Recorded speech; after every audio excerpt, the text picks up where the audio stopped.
नमस्कार प्यारे दोस्तों, आप लोगों का स्वागत है हमारे चैनल परीक्षा रिवीजन क्लासेस पर। दोस्तों, रुक्मणी रेलवे विज्ञान का 3200 प्लस सीरीज को लाए हम लोग। इसका रिवीजन कर रहे हैं। इसका रिवीजन हम लोगों को हर रेलवे के विद्यार्थियों को 102 बार जरूर करके जाना पड़ेगा, क्योंकि ये ALP, technician, RPF, JEE, NTPC, group D सभी एग्जाम के लिए महत्वपूर्ण है, मोस्ट यूजफुल है। 2018 से 2022 का सीरीज है। ये साइंस का, चूँकि रेलवे में बहुत ज़्यादा साइंस से क्वेश्चन आता है, इसलिए हम लोग इसका रिवीजन जरूर करके जाएंगे 1 से 2 बार। और सभी लोग पढ़ाई अच्छे ढंग से करें। प्यारे दोस्तों, अगर लाइक नहीं किया तो लाइक कर लीजिए, शेयर कर दीजिए मेरे चैनल को, वीडियो को, और चैनल को सब्सक्राइब नहीं किए तो सब्सक्राइब कर बेल आइकन को दबा दीजिएगा। प्यारे दोस्तों, कोई त्रुटि रह जाए तो आप कमेंट जरूर कीजिएगा। हम आपके कमेंट को पढ़कर उस त्रुटि को सुधारने की पूरी कोशिश करेंगे। और आवाज़ कम होगी तो आवाज़ को बढ़ा लीजिएगा प्यारे दोस्तों। तो परीक्षा रिवीजन क्लासेस में आप लोगों का स्वागत है। चलते हम लोग अपने पहले क्वेश्चन से स्टार्ट करते हैं। क्या क्वेश्चन है?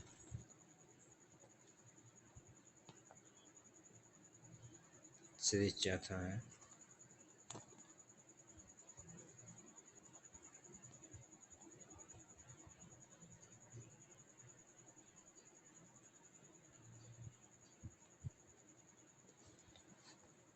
तो पहला क्वेश्चन है, कोयले और पेट्रोलियम के संरक्षण के लिए निम्नलिखित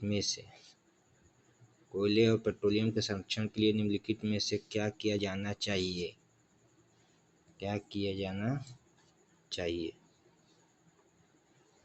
एयर कंडीशनिंग या हीटिंग सिस्टम का अत्यधिक प्रयोग नहीं करना चाहिए। यही तो बात सही है।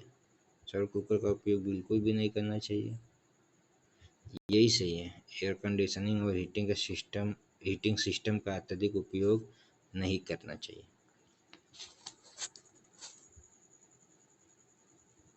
इन सिस्टमों को अत्यधिक विद्युत ऊर्जा की आवश्यकता होती है। सामान्यतः कोयला या पेट्रोलियम के दहन से ही प्राप्त होता है। जो विद्युत ऊर्जा की आवश्यकता होती है वो सामान्यतः कोयला और पेट्रोलियम के दहन से ही प्राप्त होता है, इसलिए इनका उपयोग नहीं करना चाहिए। ऑप्शन नंबर ए सही। दूसरा प्रश्न है, नीचे दिए गए कथनों पर विचार कीजिए और सही उत्तर का चयन कीजिए। कथन क्या दिया है? डाबेराइन ने त्रियक का नियम दिया, ये तो बात सही है, डाबेराइन ने त्रियक का नियम दिया। दूसरा, डाबेराइन ने विभिन्न गुणों वाले तत्वों को समूहों में व्यवस्थित करने का प्रयास किया जिनमें प्रत्येक में 3 तत्व थे।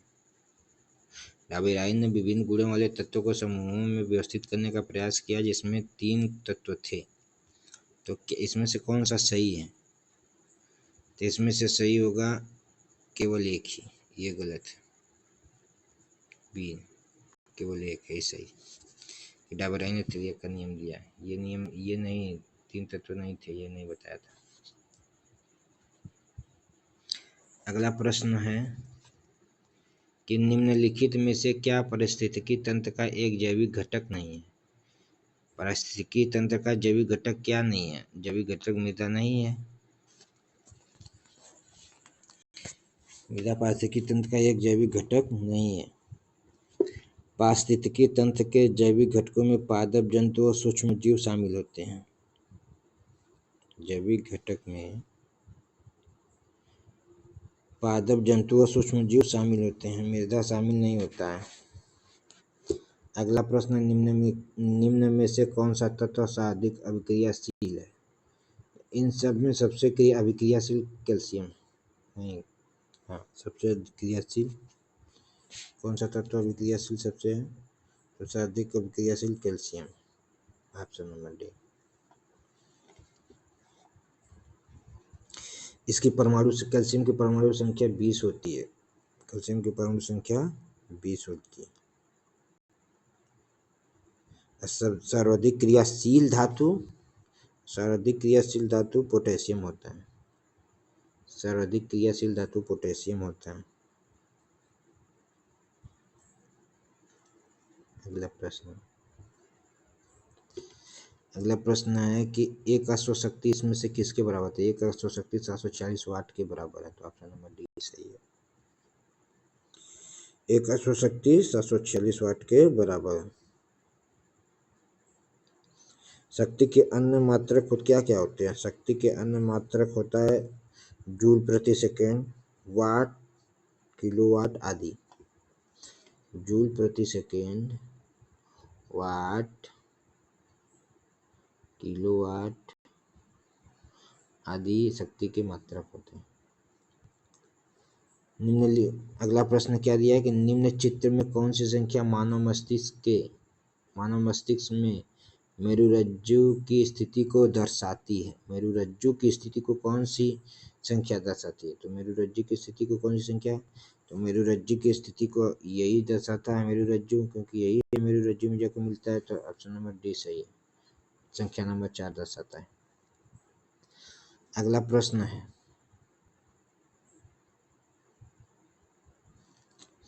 दिया निम्नांकित चित्र में प्रदर्शित बिंदु ए और बी के मध्य तुल्य प्रतिरोध ज्ञात कीजिए। तुल्य प्रतिरोध ज्ञात करना, तो तुल्य प्रतिरोध कितना होगा? तुल्य प्रतिरोध होगा 2 ओम। कितना होगा? 2 ओम। ऑप्शन नंबर बी सही है। तुल्य प्रतिरोध मतलब R1 एवं R2 का तुल्य प्रतिरोध कितना होगा? ये जो R3 है समांतर क्रम में जुड़ा है, ये श्रेणी क्रम में जुड़ा है, 3 ओम प्लस 3 ओम। तो तुल्य प्रतिरोध R1 प्लस R2, ये R1 हो गया, ये R2 हो गया, तो R1 प्लस R2 तुल्य प्रतिरोध हो गया। और समांतर क्रम में जो जुड़ा है वो कितना है? समांतर क्रम में जुड़ा प्रतिरोध 3 हो गया।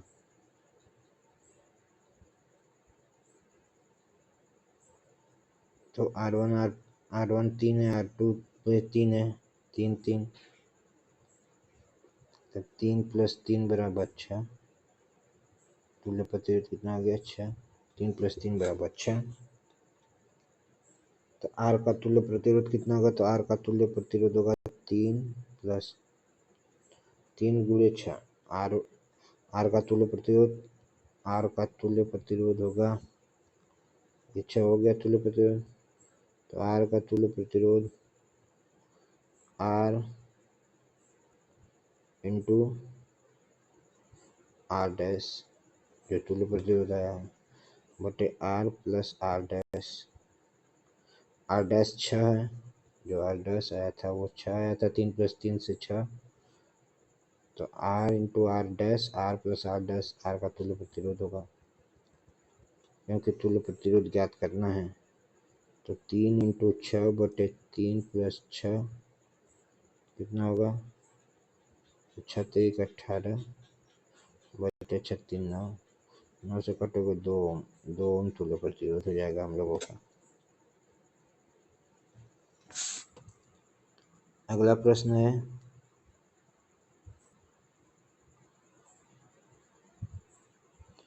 अगला प्रश्न क्या दिया है? अगला प्रश्न दिया है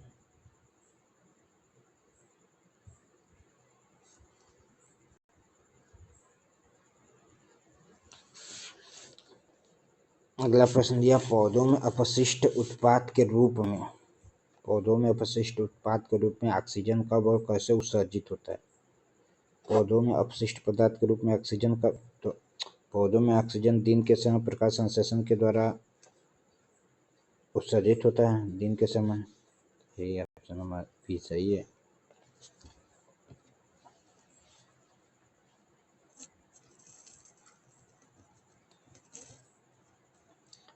प्रकाश संश्लेषण की दर सबसे तीव्र लाल रंग के प्रकाश में होती है। पौधे द्वारा रात में श्वसन के दौरान उत्पन्न होती है, जो पौधे द्वारा रात में श्वसन करने के दौरान उत्पन्न होती है। पौधों में अपशिष्ट उत्पाद के रूप में ऑक्सीजन दिन के समय प्रकाश संश्लेषण द्वारा उत्सर्जित होता है। पौधों में अपशिष्ट उत्पाद के रूप में ऑक्सीजन दिन के समय प्रकाश संश्लेषण द्वारा उत्सर्जित होता है। अगला प्रश्न है कि एक वस्तु को एक अवतल लेंस के मुख्य फोकस पर रखा गया है। इनमें से कौन सा विकल्प निर्मित प्रतिबिंब के अभिलक्षणों को निरूपित करता है? इनमें से कौन सा विकल्प है जो निर्मित प्रतिबिंब के अभिलक्षणों को प्रदर्शित करता है? तो वह है आभासी और अत्यधिक छोटा। आभासी और अत्यधिक छोटा। जब अवतल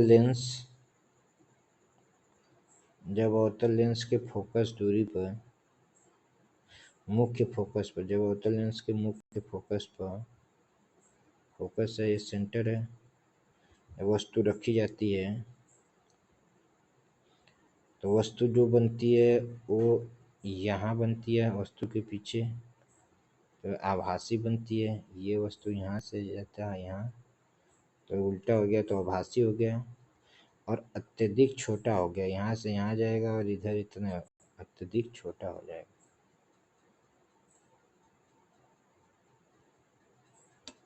और अत्यधिक यहाँ से यहाँ तक आएगा, यहाँ रहेगा वस्तु, जाएगा तो इतना बनेगा। तो आभासी उल्टा है तो आभासी और अत्यधिक छोटा बनेगा। Option number 20। विद्यालयों में अगला प्रश्न दिया है कि विद्यालयों में यौन शिक्षा देने के महत्व को उजागर करने वाले कुछ कारणों का उल्लेख नीचे किया गया है। गलत विकल्प का चयन कीजिए। गलत विकल्प का चयन करना है। तो गलत विकल्प का चयन करें। अपने शरीर में होने वाले बदलाव के बारे में जानकर किशोरी किशोरियां एक दूसरे का मजाक उड़ाने लगते हैं। विभिन्न मिथकों और भ्रांतियों को दूर करना। यौनारंभ के दौरान होने वाले परिवर्तनों के बारे में ज्ञान। किशोर किशोरियों को यौन शोषण से बचने में सहायता करना। इसमें से विकल्प नंबर ए सही है कि अपने शरीर में होने वाले बदलाव के बारे में जानकर किशोर किशोरियों एक दूसरे का मजाक उड़ाने लगते हैं। यही सही। ये गलत विकल्प का चयन, ये नहीं होना चाहिए। ये नहीं होना चाहिए। उनको यौन शोषण के बारे में सहायता करनी चाहिए, बारे में बताना चाहिए, भ्रांतियों को दूर करना चाहिए, मजाक नहीं उड़ाना चाहिए। अगला प्रश्न है कि कौन सी आकृति फ्लोएम में भोजन की गति का सही निरूपण करती है? फ्लोएम में भोजन की गति का कौन सी आकृति? तो आकृति नंबर ए देखो, ऐसे बी ए सी डी।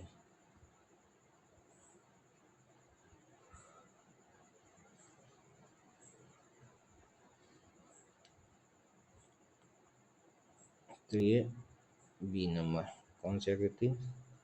आकृति तीसरा नंबर, ऑप्शन बी। आकृति तीसरा नंबर और ऑप्शन बी। क्योंकि फ्लोएम द्वारा भोजन की गति का सही निरूपण चित्रण 3 द्वारा प्रदर्शित किया गया। फ्लोएम पौधों की जड़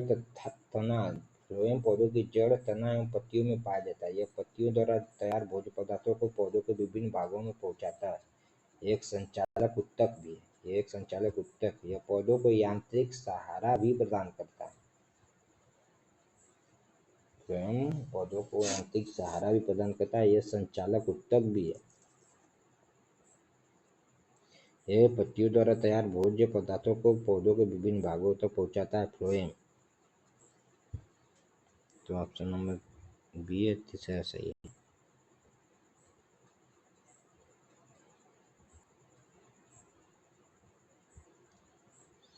अगला प्रश्न है कि निम्न में से कौन सा हेक्सेन का संभावित समावयव नहीं है?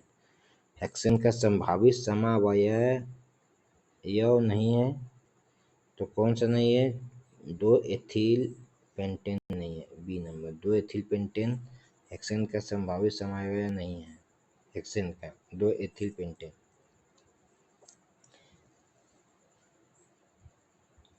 हेक्सेन प्रमुख एल्केन है। हेक्सेन क्या है? ये जो हेक्सेन है प्रमुख एल्केन है। हेक्सेन हेक्सेन प्रमुख एल्केन है।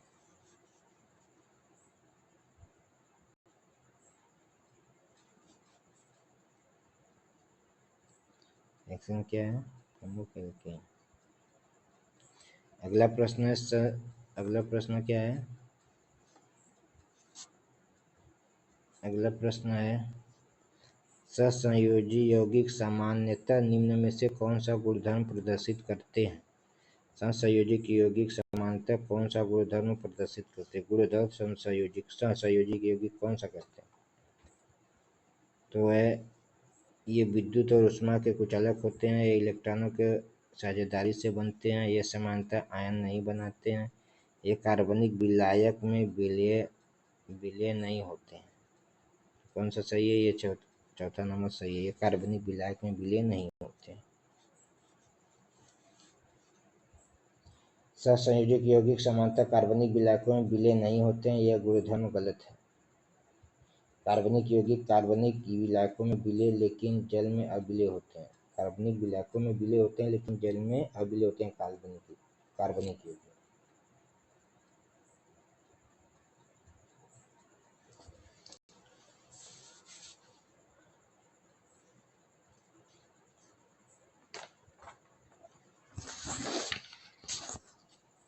सहसंयोजक यौगिकों के निम्न गुण होते हैं। यह कमजोर बंध से बने यौगिक होते हैं, ये समानता आयन नहीं बनाते हैं, ये संरचनात्मक यौगिक भी होते हैं। ये संरचनात्मक यौगिक भी होते हैं। ऑप्शन नंबर डी क्या है? सही। अगला प्रश्न है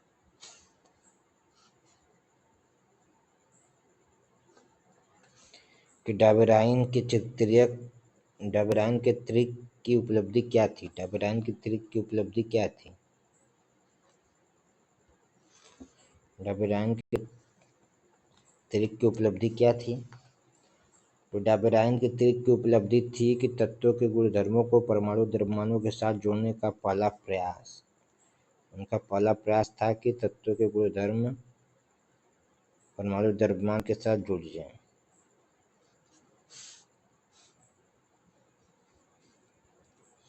इन्होंने तत्वों की तीन की श्रेणियों का निर्माण किया, जिसमें मध्यवर्ती तत्वों का परमाणु भार अन्य दोनों तत्वों के परमाणु भार का औसत था। न्यूलैंड ने 8 तत्वों की भारतीय संगीत के आधार पर श्रेणी बनाई, जिसमें प्रत्येक 8वें तत्व का गुण प्रथम तत्व के गुणों में समान था। जैसे सारे गामा पाधे निसा, रे गामा पाधे निसा रे।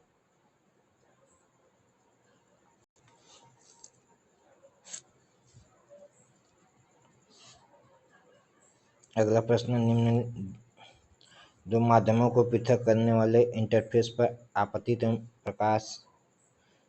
एक प्रकाश किरण का मार्ग नीचे दिए गए चित्र में दर्शाया गया। माध्यम बी के सापेक्ष माध्यम ए का अपवर्तनांक किसके बराबर होगा? माध्यम बी के सापेक्ष माध्यम ए का अपवर्तनांक किसके बराबर होगा?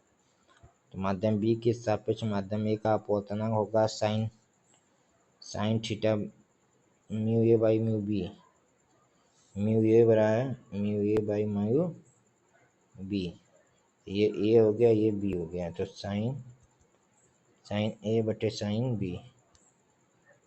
तो साइन ए कितना है? साइन ए 45 अंश, साइन बी 30 अंश।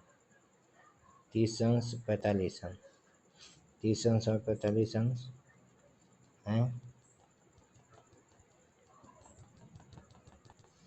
साइन 30 अंश, साइन 45 अंश, साइन 45 अंश, साइन 30 अंश, साइन 45 अंश, साइन 45 अंश, साइन 30 अंश।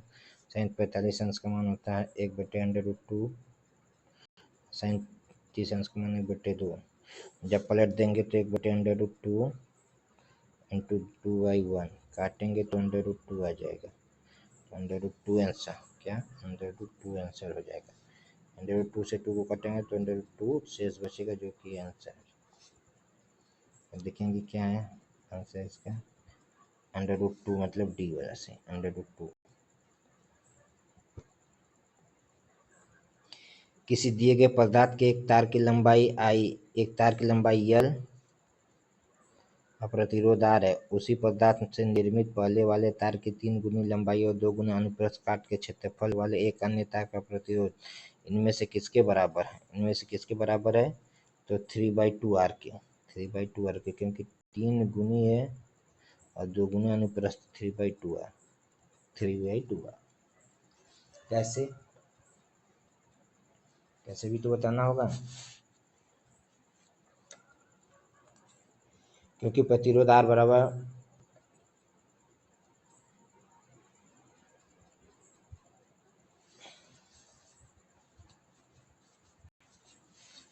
प्रतिरोध R बराबर लैम्डा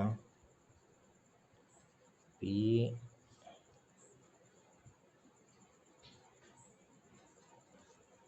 L/A, ये सूत्र।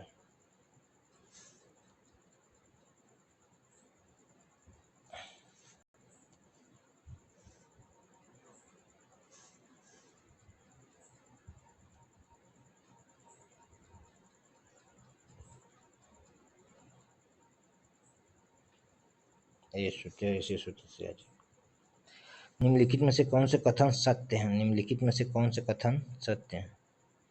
अच्छा, इसको पढ़िएगा। किसी लेंस के लिए पहला मुख्य फोकस उस वस्तु की स्थिति है जिसका प्रतिबिंब अनंत पर है। किसी लेंस के लिए पहला मुख्य फोकस उस वस्तु की स्थिति है जिसका प्रतिबिंब अनंत पर है। सही बात है, जिसका अनंत पर है। किसी लेंस के लिए पहला मुख्य फोकस उस वस्तु की स्थिति है जिसका प्रतिबिंब फोकस की दूरी की दोगुनी दूरी पर है। ये गलत है बात। किसी लेंस के लिए दूसरा मुख्य फोकस उस वास्तविक प्रतिबिंब की स्थिति है जिसकी वस्तु अनंत पर स्थित है। ये बात सही है। किसी लेंस के लिए दूसरा मुख्य फोकस उस वस्तु की स्थिति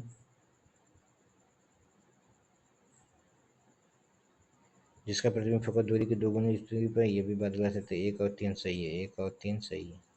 ऑप्शन नंबर डी से।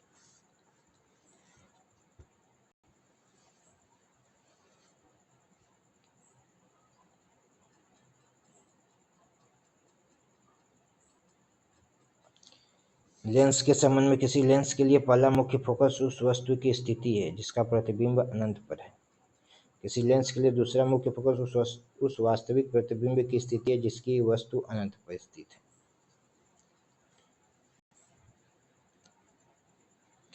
निम्नलिखित में से कौन से कथन सही है? निम्नलिखित में से कौन से कथन सही है? चुंबकीय क्षेत्र की प्रबलता क्षण चुंबक के केंद्र में सर्वाधिक प्रबल होती है। क्षण चुंबक के केंद्र में सर्वाधिक प्रबल होती है। ये बात सही नहीं लग रहा है। कोई भी दो चुंबकीय बल रेखाएं प्रतिच्छेदित नहीं कर सकती। ये बात सही है। कोई भी दो चुंबकीय रेखाएं प्रतिच्छेदित नहीं कर सकती। चुंबकीय बल रेखाएं बंद सतत वक्र निर्मित करते हैं। ये भी बात सही है। ऑप्शन नंबर डी 2 और 3 सही है। चुंबकीय बल रेखाओं के संबंध में सही कथन है कि कोई भी दो चुंबकीय बल रेखाएं प्रतिच्छेदित नहीं कर सकती। चुंबकीय बल रेखाएं उत्तरी ध्रुव से बाहर निकलती हैं तथा दक्षिणी ध्रुव से प्रवेश करती हैं। ध्रुव के निकट चुंबकीय क्षेत्र प्रबल तथा इससे दूरी निर्बल होता है। ध्रुव से दूर पर निर्बल होता है। अगला प्रश्न है कि एक लड़का एक लेंस का उपयोग करके एक दूरस्थ वस्तु का एक स्पष्ट प्रतिबिंब एक पर्दे पर फोकस करता है। लेंस और पर्दे के बीच की दूरी लगभग किसके बराबर होगी? लगभग फोकस के बराबर होगी। लगभग फोकस के बराबर होगी। फोकस दूरी के बराबर होगी।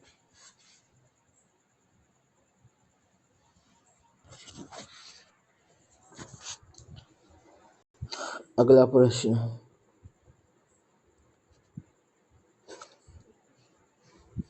नीचे दिए गए तालिका पौधे और जंतुओं की संरचना आकार व्यवहार के बीच के अंतर को दर्शाती है। कौन सी विकल्प प्रकृति कसरत को दर्शाता है?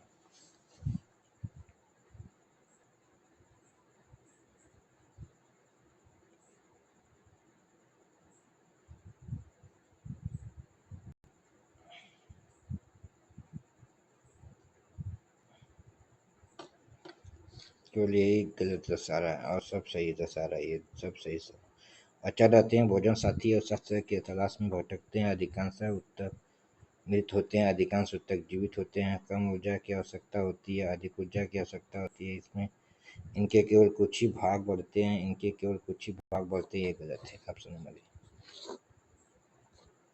अगला प्रश्न, नीचे दिए गए कथनों पर विचार कीजिए और सही उत्तर का चयन कीजिए। नीचे दिए गए कथनों पर विचार कीजिए और सही उत्तर का चयन कीजिए।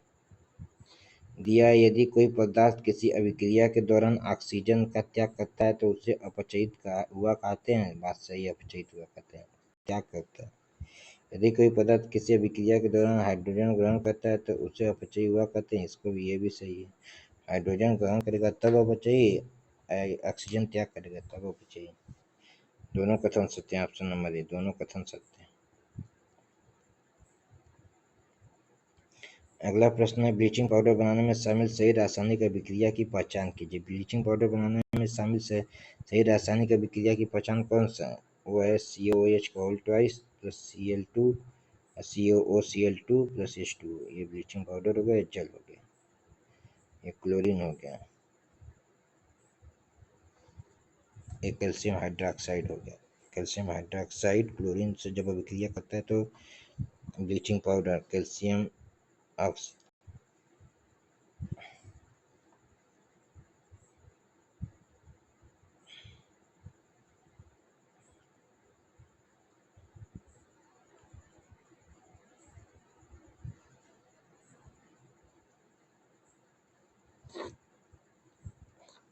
निम्नलिखित में से कौन प्रजनन करने के लिए बीजाणु का उपयोग करता है? कौन प्रजनन करने के लिए बीजाणु का उपयोग करता है? तो अमीबा तो नहीं करता, आम, यीस्ट, फर्न, इसमें से फर्न बीजाणु का उपयोग करता है। प्रजनन करने के लिए फर्न बीजाणु का उपयोग करता है।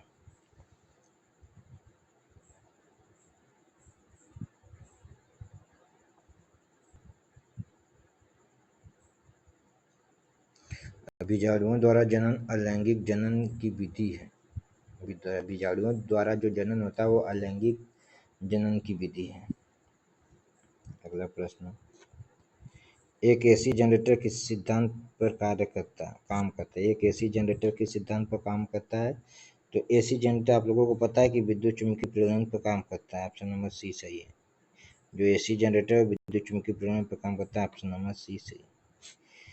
एसी जनित का कार्यकारी सिद्धांत फ्लेमिंग के दाएं हाथ का नियम है। एसी जनित का कार्यकारी सिद्धांत फ्लेमिंग के दाएं हाथ का नियम भी है। इसमें सर्पी वलय लगा होता है। इसमें क्या लगा होता है? सर्पी वलय लगा होता है। एसी जनित यांत्रिक ऊर्जा का परिवर्तन विद्युत ऊर्जा में करता है।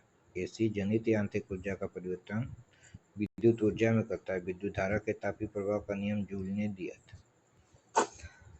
प्यारे दोस्तों, ये था रुक्मणी का 3200+ बुक का ये रिवीजन हो रहा है। और प्लीज़ आप लोग लाइक नहीं किए तो लाइक कर दीजिए। आवाज़ को थोड़ा बढ़ा लीजिएगा प्यारे दोस्तों, क्योंकि आवाज़ हम लोग का कम है, माइक अभी नहीं है हम लोग के पास। तो प्लीज़ मोनेटाइज कर दीजिए हमारे चैनल को, ये आप लोगों का कृपा होगा। आगे चलते हम लोग लास्ट प्रश्न पर। निम्नलिखित को सुमेलित कीजिए। ये जो लिखा है कि निम्नलिखित को सुमेलित कीजिए, तो लाल गोभी के पत्ते, ये जो लाल गोभी के पत्ते हैं ये प्राकृतिक अम्ल क्षारक सूचक हैं। प्राकृतिक अम्ल क्षारक सूचक हैं। तो 81 इसमें भी है, 81 इसमें भी है। चलो, मेथिल ऑरेंज, ये जो मेथिल ऑरेंज है वो अम्ल क्षार सूचक, मेथिल ऑरेंज अम्ल क्षार सूचक। दूसरे का बी, दूसरे का ए, तो इसमें दूसरे का ए है, इसमें दूसरे का बी है, तो यही ऑप्शन सही हो जाएगा, ऑप्शन डी सही।